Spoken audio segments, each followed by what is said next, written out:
Aujourd'hui, vous vous êtes levé comme tous les matins. Vous avez déjeuné, bu votre café, lu le journal.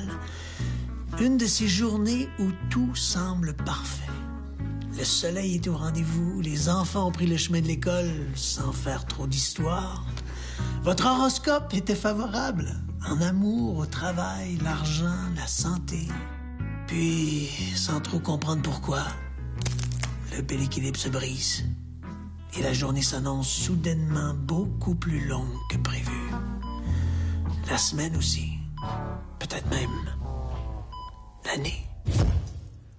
Bonjour, ici Mario Saint-Amand, acteur.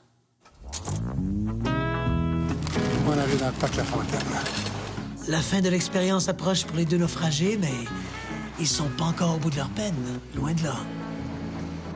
Au cours du dernier épisode, Pierre s'est fait arnaquer de 100 $ en quittant sa maison de chambre. Heureusement pour lui, il lui reste assez d'argent pour se rendre au chevet de sa fille, Alix, qui doit se faire opérer à Québec. De son côté, Emmanuelle a gagné un peu d'argent en vendant de la crème glacée et elle s'est récompensée en assistant au spectacle de son artiste préféré. Malheureusement, il y a bien peu de place pour le plaisir dans un petit budget, surtout quand une sinusite mal guérie en vient vous hanter.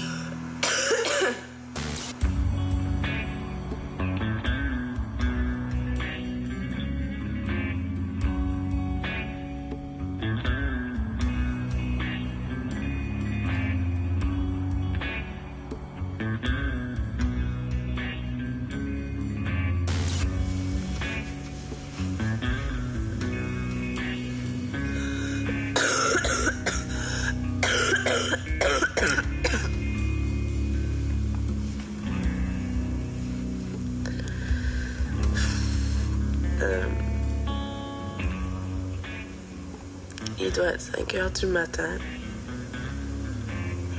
J'ai un petit peu de la misère à dormir, là. Même si je suis fatiguée.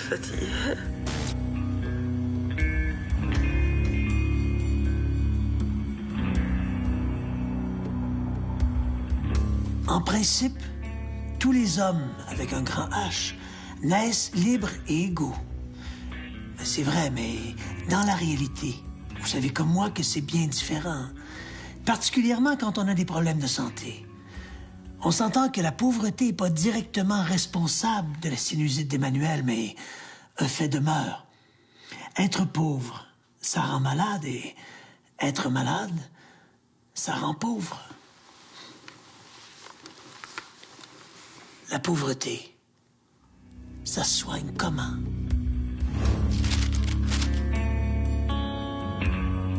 C'est en 1980 que les Anglais ont éveillé la conscience du monde médical sur les inégalités sociales de santé. Quelques années plus tard, l'OMS a repris ces constatations-là en disant qu'on était rendu à avoir des évidences qui étaient aussi solides que les évidences qui reliaient la cigarette et le cancer du poumon. La pauvreté, c'est quelque chose qui perpétue, qui aggrave et qui provoque souvent beaucoup, sinon la totalité des problèmes de santé.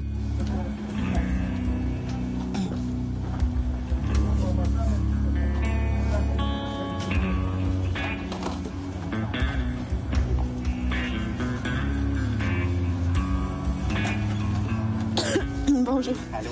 J'ai, je pense, une sinusite, quelque chose du genre. Okay. Là, Ça puis, vient de commencer ou? C'est revenu, en fait. OK. Puis là, normalement, je m'achèterais peut-être quelque chose comme ça. Ça vient presque, je sais pas, 13 $. Mais là, je suis sur l'assistance sociale. OK.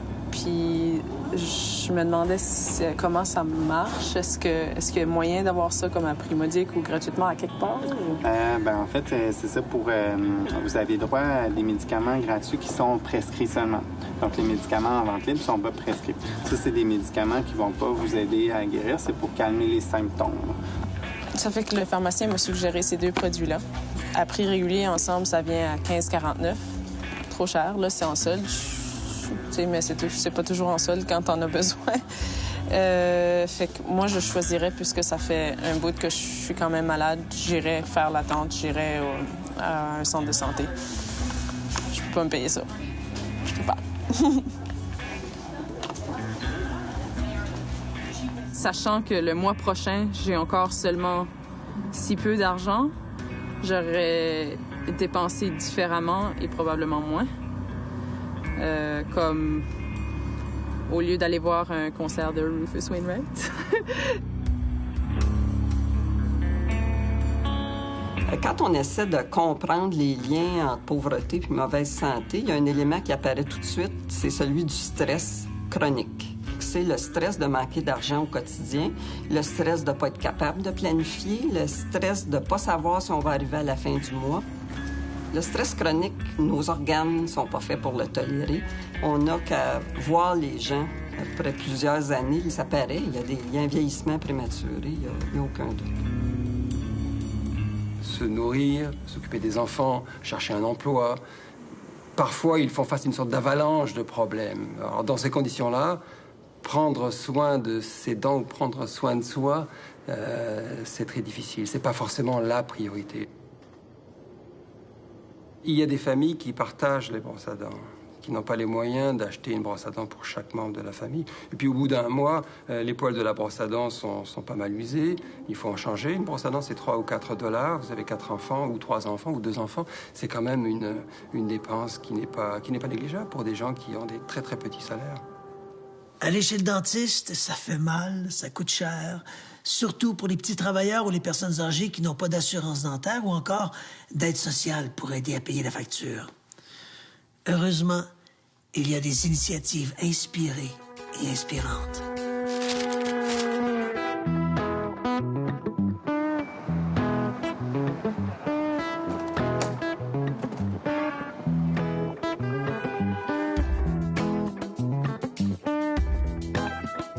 La faculté de médecine dentaire de l'Université McGill met l'accent sur les services à la communauté.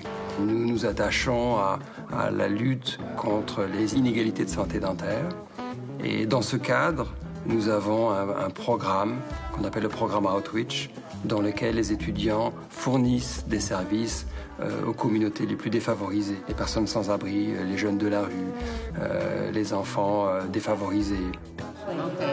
But they're only students, or there is a doctor that is. There's also a doctor. Checking. Yeah. There's students who are going to finishing to become dentists. Okay. But there is 3 supervising dentists. Okay. We have 17 patients tonight.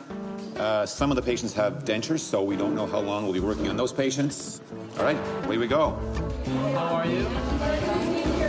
I'm David. You've already met Hannah, right? Le premier objectif, c'est de donner l'accès à des soins dentaires pour des personnes défavorisées. Le deuxième objectif, c'était de donner une opportunité à nos étudiants de travailler dans un milieu en dehors d'une cabinet dentaire pour traiter des personnes défavorisées, des personnes qu'on ne traite pas normalement dans une cabinet. Et le troisième objectif, c'est de favoriser ou promouvoir du bénévolat. La plupart des problèmes qu'on voit dans nos clients, c'est le manque d'hygiène. Quand il y a un manque d'hygiène, il y a des caries, des dents fracturées, des abcès, des infections, des problèmes de gencives, le traitement qu'on donne, le nettoyage, des extractions, des plombages. Tous les soins sont gratuits.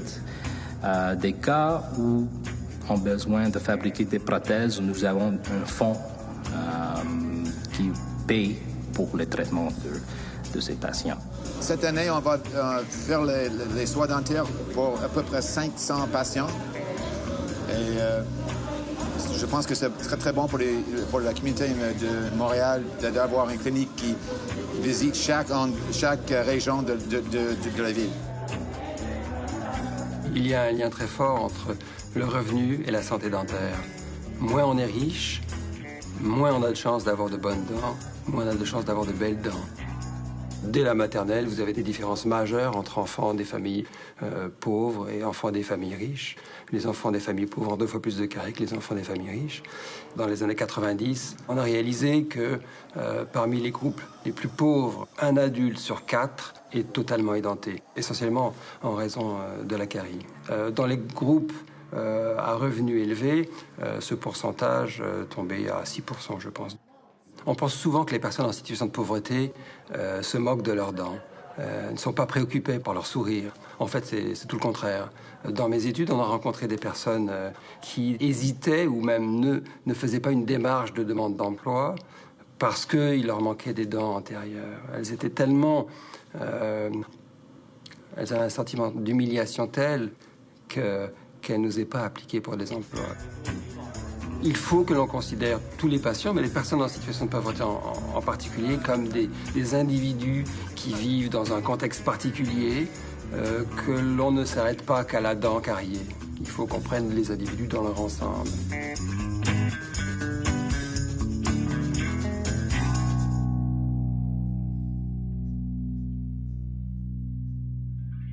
Bien, ma fille s'est fait opérer. C'est une opération qui demande 5 jours d'hospitalisation après, puis 8 semaines de convalescence, 6 à 8 semaines de convalescence. Fait que faut que je sois là. Je peux pas être ailleurs que là. Ça, c'est bien clair. C'est ma dernière nuit, puis je sais pas, j'arrive pas à m'endormir.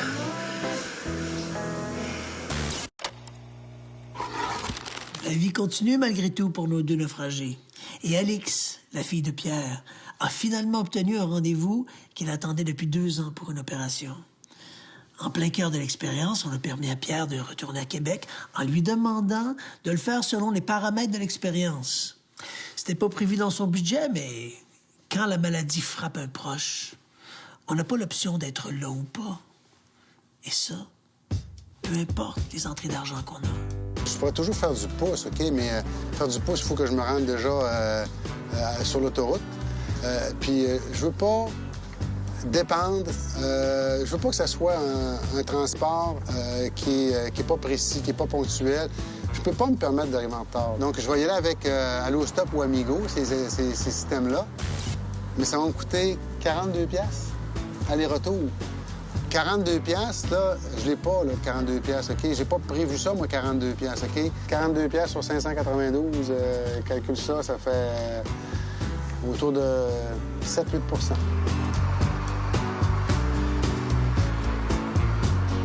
Tous ceux-là qui sont sur le bien-être social ou qui vivent dans la pauvreté, ils sont confinés à rester chez eux dans leur... On dit qu'il y a des ghettos.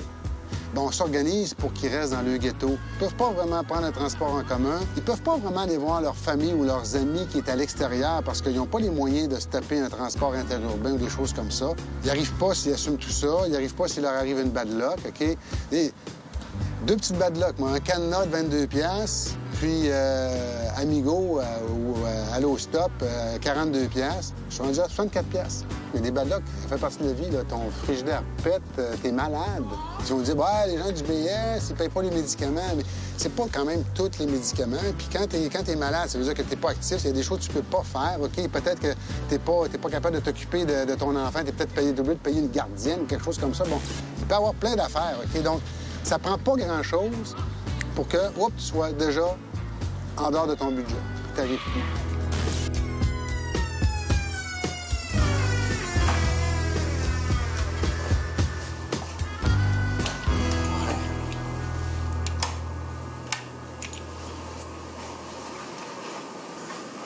Ma chambre, oui.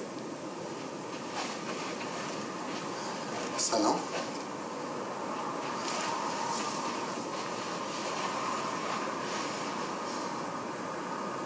C'est la dîner, cuisine. Bon, ben là, ça fait pas 5 minutes que je suis rentré. Tout est impeccable. Ça sent bon. C'est propre.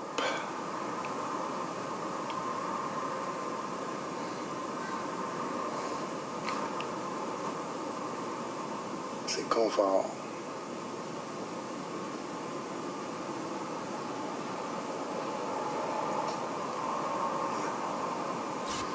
Je pense que j'apprécie. C'est un peu ça que ça permet de faire aussi quand on vit avec pas grand-chose dans ses poches, pas grand-chose sur le dos, à se déplacer à la marche ou en vélo d'un appartement de gars assez crade à une maison de chambre assez nulle, à une petite chambre correcte, mais sans rien d'autre qu'un lit, puis une bibliothèque, puis un bureau pour mettre tes bébelles. Pas de chaise, pas de table. Ça fait du bien.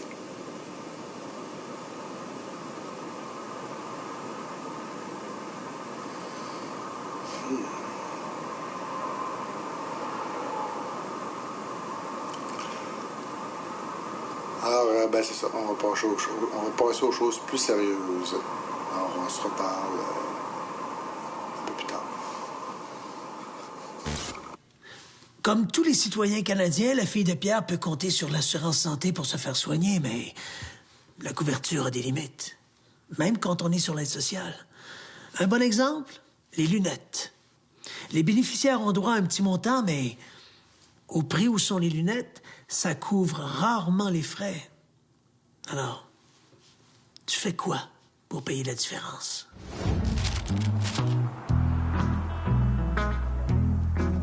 Moi, je suis opticien d'ordonnance. Alors, je me promène dans les organismes communautaires. Je suis devenu une ressource pour les organismes afin de permettre à une clientèle défavorisée de pouvoir se payer des lunettes.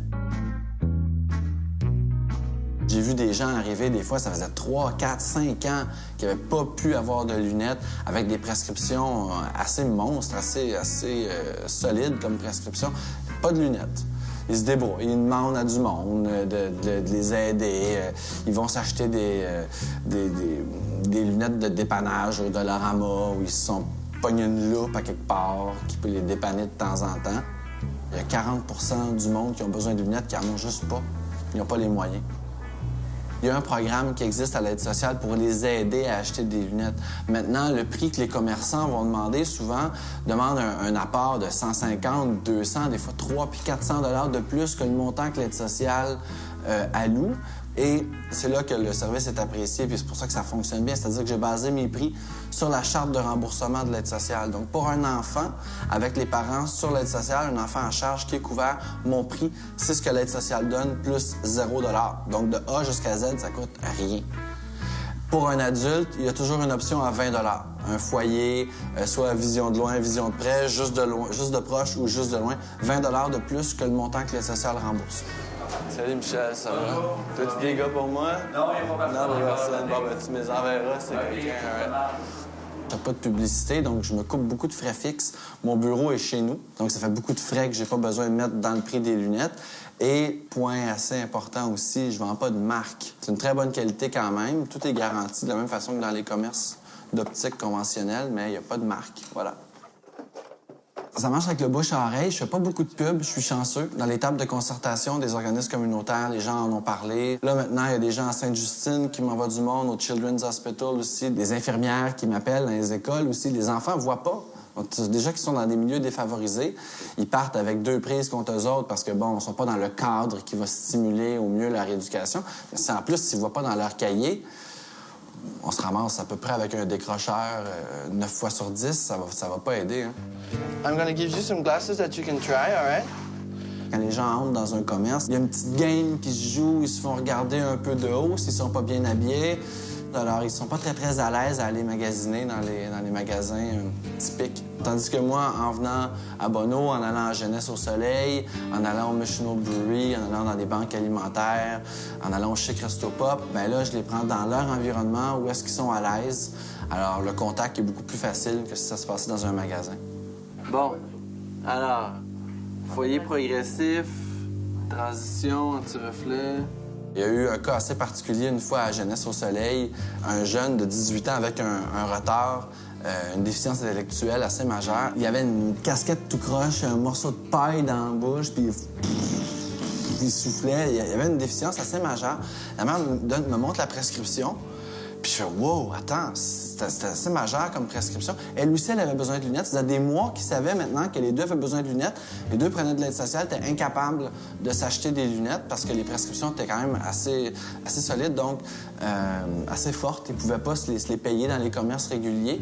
Puis, bon, la mère avait amené un toutou rouge, alors j'étais capable de capter son attention en brassant le toutou pour essayer de mesurer la distance entre ses yeux. Et là, finalement, la semaine d'après, quand j'ai amené les lunettes, il les a mis. Et on se serait cru dans la Bible, ou à peu près. Il s'est levé, il a marché jusqu'à la porte. La mère était presque en pleurs parce qu'il n'avait jamais fait ça tout seul. Il a descendu les escaliers tout seul après. Il a arrêté de souffler dans sa paille. Il regardait autour de lui, il observait à gauche, à droite. Ouais, ça a été un cas assez particulier. Il y a des fois où est-ce que je fais des lunettes, puis bon, les gens ont besoin de lunettes, je leur fais des lunettes. C'est pas juste une clientèle défavorisée qui vient me voir aussi. Mais il y a des fois où est-ce que je me rends compte que dans la vie de quelqu'un, ça change vraiment quelque chose de façon majeure. Hein.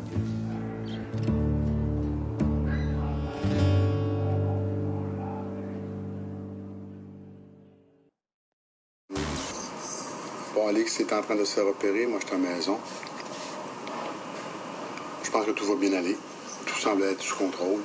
C'est quand on sort de l'expérience, qu'on retourne dans ses affaires, qu'on réalise toute l'ampleur ou l'ampleur de ce qu'on a fait ou encore le plongeon qu'on a dû effectuer pour me retrouver dans un milieu qui est complètement différent. Juste ça, pas dans la même ville, pas d'auto, dans une petite chambre avec, dans certains cas, des colocs particuliers, à rien faire ou à faire des petites jobines. Juste ça, c'est énorme. C'est énorme par rapport à ma vie que j'avais. Sauf que là, je le réalise. Autant j'étais conditionné et prêt à vivre un peu ce que j'ai vécu, autant j'étais pas prêt à me ramasser ici et à retomber dans mon confort. Le choc est presque plus grand de l'expérience que j'ai à revenir chez moi que l'inverse au début que j'ai fait, à savoir de passer de chez moi, m'en aller dans un contexte beaucoup plus précaire, avec jamais le 15-20% du confort que j'ai ici. Quand je suis revenu à Québec, encore aujourd'hui, je trouve ça... c'est une ville incroyablement belle. Elle est tellement propre, mais tellement gentille.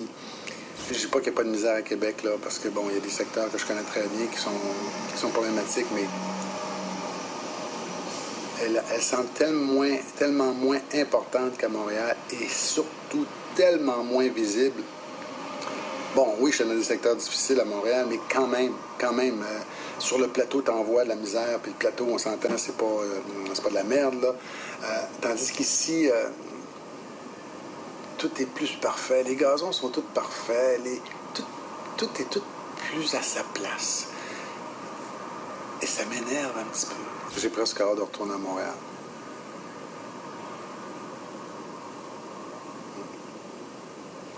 Je suis pas pressé de revenir à Québec. Vraiment pas. L'impact est énorme. Ce qu'il faut savoir, c'est qu'à partir du moment où est-ce qu'on est pris avec une dépendance, quelle qu'elle soit, là, on a peu d'humilité. Parce que pour toute forme de dépendance ou de toxicomanie, l'humilité résonne comme humiliation. De tendre la main ou de prendre la main qui nous est tendue pour recevoir de l'aide, ça se fait pas. Parce qu'on a vécu constamment dans le mensonge, envers soi, envers les autres. On se regarde dans le miroir, puis on s'aime pas. Alors comment est-ce qu'on peut croire la personne qui nous tend la main et qui nous dit « Moi, je t'aime, je vais t'aider ». Pour nous, c'est le mensonge. Ben voyons, je m'aime pas. Comment est-ce que la personne en face de moi peut m'aimer? Donc, je vais faire tout en mon possible pour saboter cette relation-là et ne pas recevoir cette aide-là. Et un jour, arrive le bas fond qui fait qu'on tend la main et qu'on fait « Oui, OK, là, j'ai besoin d'aide ». Et ça s'appelle de l'humilité. Et on apprend ce que c'est que l'humilité à partir de ce moment-là.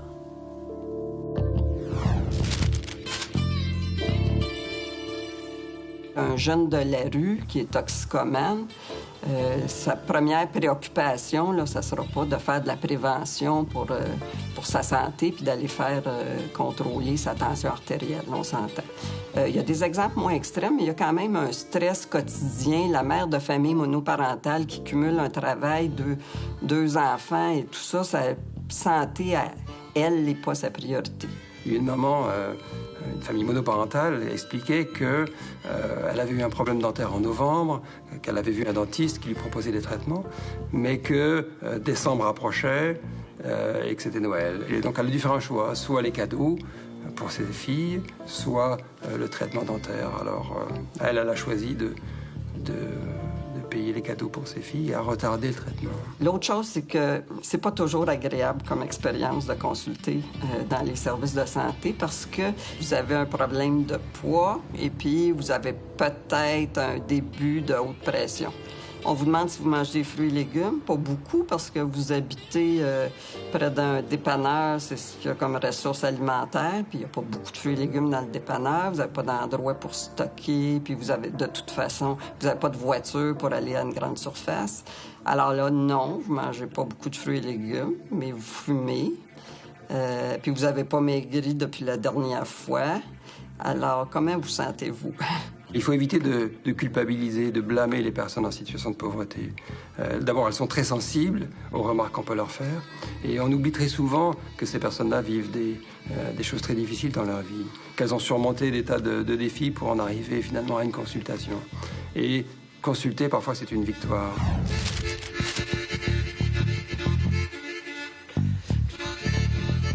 On vit dans une société performante, hein? Alors il faut être performant, il faut pouvoir se lever, rendre la marchandise le matin, être de bonne humeur, bien paraître, s'amuser. Alors la tyrannie du bonheur de notre société, ça fait quand même beaucoup de dommages à ceux qui ont le bonheur moins facile.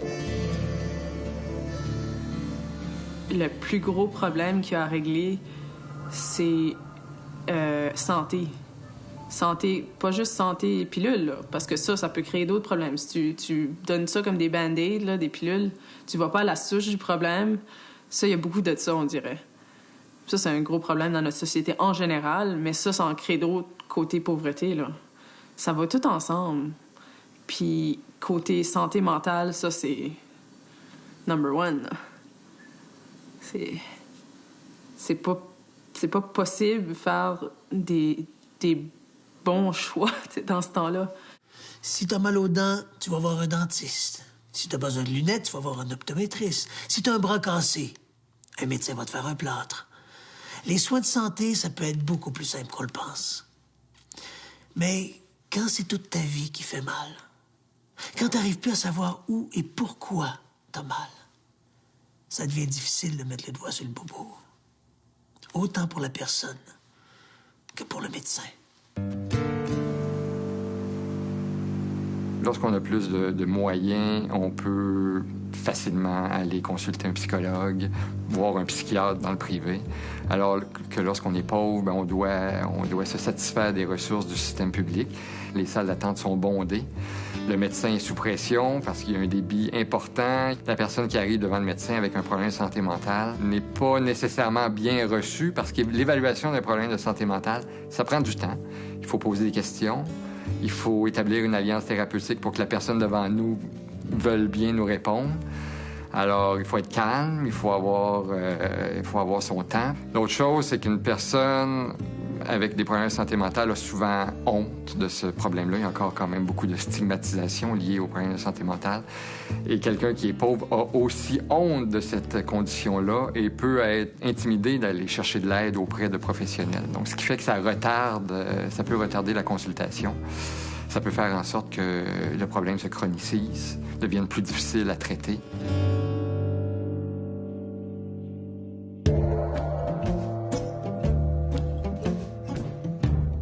Je suis né au monde en Abitibi. Ma mère était ménagère. Mon père était commis de bureau. 3 frères, 3 sœurs. Moi, je suis au centre. J'ai 3 plus âgés, 3 plus jeunes. Moi, j'ai jamais été marié. J'ai une fille, par exemple. Elle a 23 ans. Elle vient d'être graduée, le professeur d'anglais. Et en 87, moi, j'ai eu ma première psychose en 85. Puis quand elle est venue au monde, j'en ai fait une deuxième. Puis 2 ans après, quand la mère de ma fille voyait que j'étais pour en faire une troisième, on a des manies, il y a un épisode qui précède l'internement, si on peut appeler ça comme ça, ou la coupure totale de la réalité, là. Elle a dit, moi, je veux pas en vivre une troisième. Ça fait qu'on s'est séparés.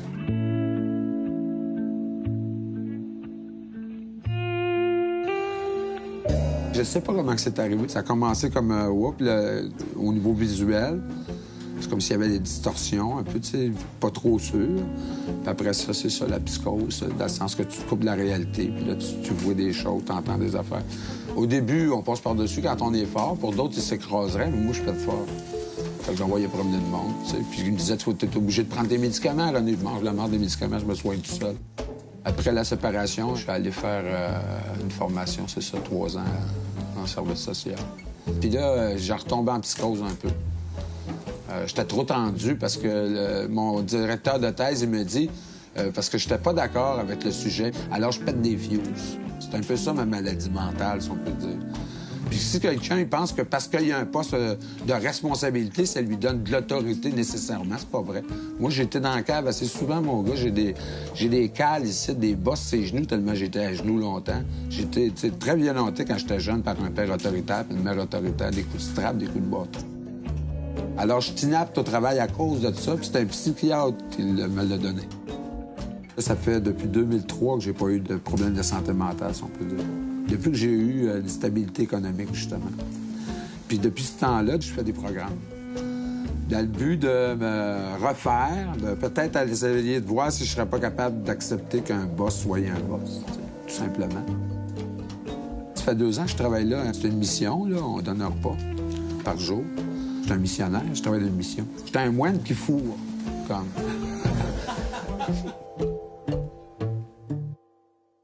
La plupart des programmes d'aide sociale à travers le Canada font une distinction entre les gens aptes au travail et les gens inaptes, c'est-à-dire ceux qui ont une incapacité physique ou mentale de travailler. La différence entre les deux, c'est pas juste le terme, c'est des centaines de dollars supplémentaires par mois pour les inaptes. Or, la ligne entre les deux catégories peut être très mince, surtout quand il est question de santé mentale. Ce sont les médecins qui ont la responsabilité de déterminer si une personne est inapte à l'emploi et si elle est inapte de façon temporaire ou de façon permanente. Évidemment, cette responsabilité-là, ça place les médecins dans une situation extrêmement inconfortable. Si on dit non, ça risque de bousiller la relation qu'on a avec lui. Si on dit oui, on a l'impression d'être complaisant, puis...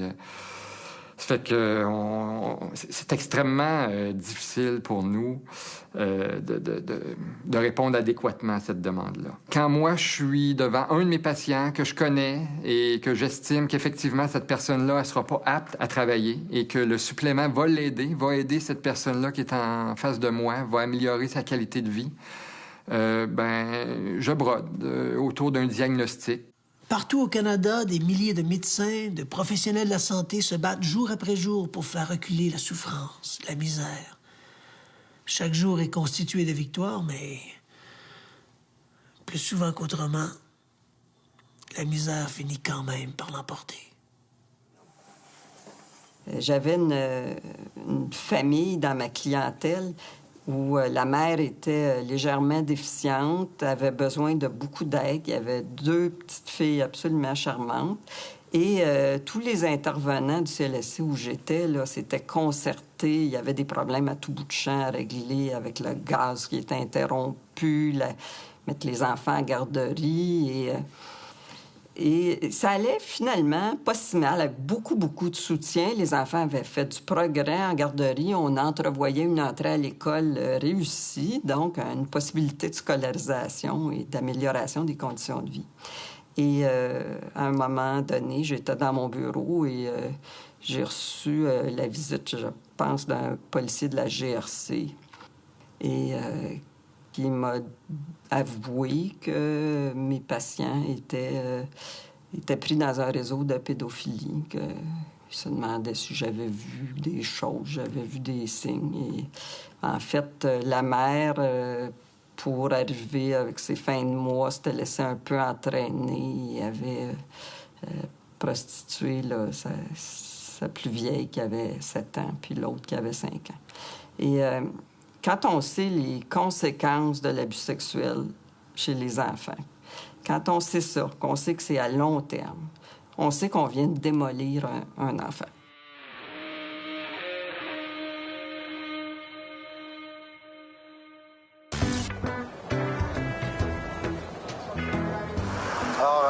Il est presque 8 heures le soir, de retour à l'Hôtel Dieu.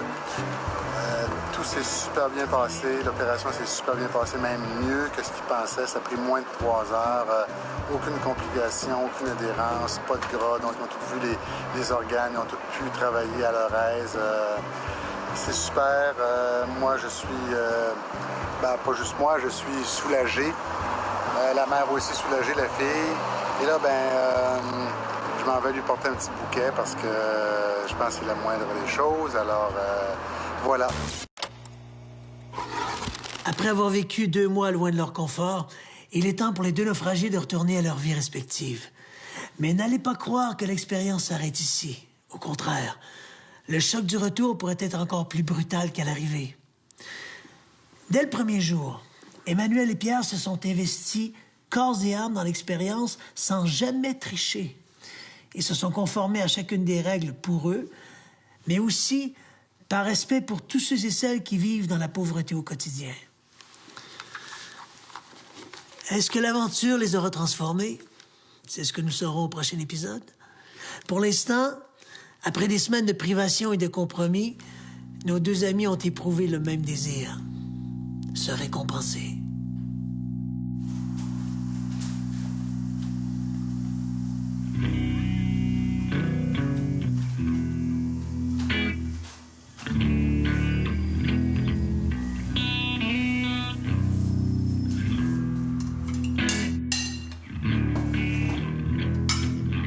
Là, on est la dernière journée de l'expérience. Il me reste 30 $. Puis là, je viens juste de ranger l'appartement. Puis il me reste juste une couple de petites choses à faire. Puis là, j'ai un petit peu hâte d'aller manger. Je m'en vais manger à un restaurant indien. Ce que j'ai pas eu la chance de faire depuis que je suis là parce que j'avais pas beaucoup d'argent.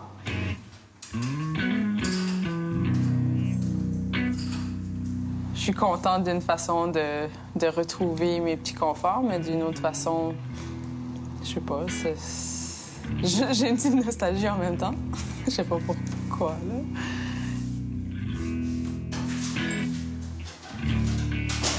J'ai tout mon stock. J'ai remis mon chaudron. Et je m'en vais. J'ai fait du centre d'appel, j'ai fait de la pelouse, j'ai travaillé chez Paul Patate, j'ai fait des frites. Alors, j'ai fait autour de 160 quelques piastres, là, OK? Fait que là, quand j'ai fait mon dernier décompte, là, je finirais, puis il me resterait à peu près 20-25 piastres. Je vais le dépenser. Ça va aller, c'est quelque chose qui va se manger, c'est clair. J'ai tellement passé de temps dans un café, 2 heures, 2 heures et demie, 3 heures, je disais, j'écrivais. Toutes les fois que je regardais pour me taper un morceau de gâteau, il coûtait 5 piastres, 5 piastres et demi le morceau, fait que je n'en ai pas pris. Je prenais juste un café. Fait que là, je vais me prendre le gros kit. Voilà, bon appétit. Merci.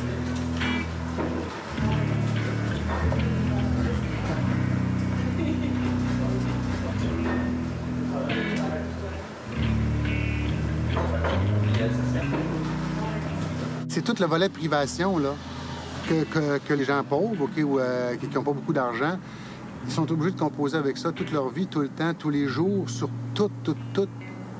Ils ont la télé, OK, il y a tous les commerces, toutes les offres, partout dans des magasins. Ils sont valables pour eux autres aussi, là, t'sais. C'est juste que eux autres, il faut qu'ils se disent, ben c'est pas pour moi, c'est pas accessible. Puis ça, c'est tough. Ça, c'est tough. T'sais, la privation, là, moi, là, j'ai hâte que... Je pense que je vais faire quelques coupes de dépenses folles quand je vais recommencer. Il y a un enfant qui a dit la pauvreté, c'est de faire semblant que tu as oublié ton lunch puis d'avoir peur de dire à ta mère que tu as besoin de souliers de course pour l'activité physique. Je pense que si les gens savaient combien c'est difficile la vie des personnes pauvres, je pense qu'ils en seraient émus. La pauvreté, en bout de ligne, ça nous coûte cher comme société. Parce que ces problèmes-là engendrés par la pauvreté, la criminalité, la toxicomanie, la maladie, en bout de ligne, on va la repayer, on va les repayer en prison, en soins de santé, en hospitalisation coûteuse.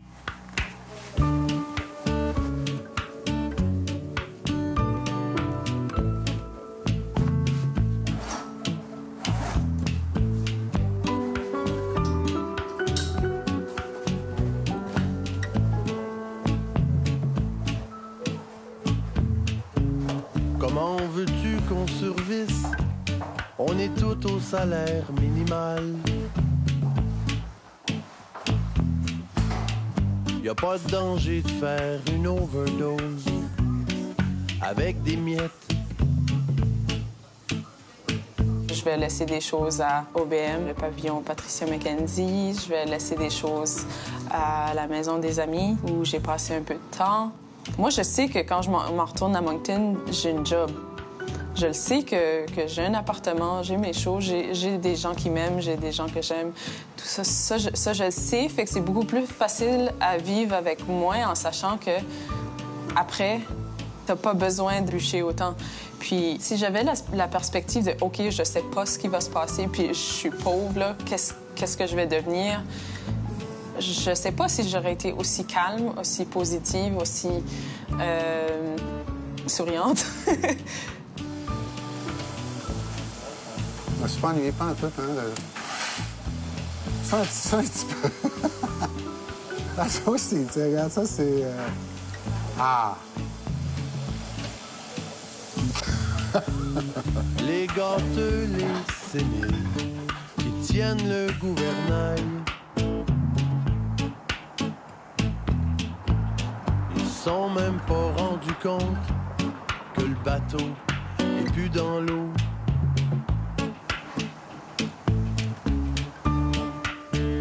Notre attitude, notre mentalité, il faut qu'on change ça un peu aussi. Je comprends qu'il y a des mécanismes, je sais qu'on les a tous, mais de regarder les gens comme des êtres humains, là, déjà, si t'es sympathique avec quelqu'un sur le bord de la rue qui te demande de l'argent, eux autres aussi vont être sympathiques, là. C'est du monde. C'est du monde.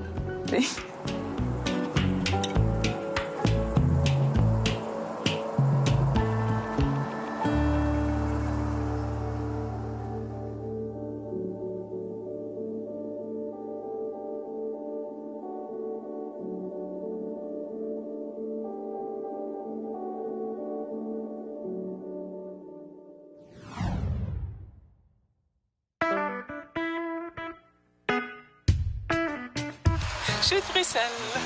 Les saisons passent et la vie reprend toujours son cours, surtout quand on en a les moyens. Les belles assiettes de saumon fumé qui sont en train de se préparer. Hein?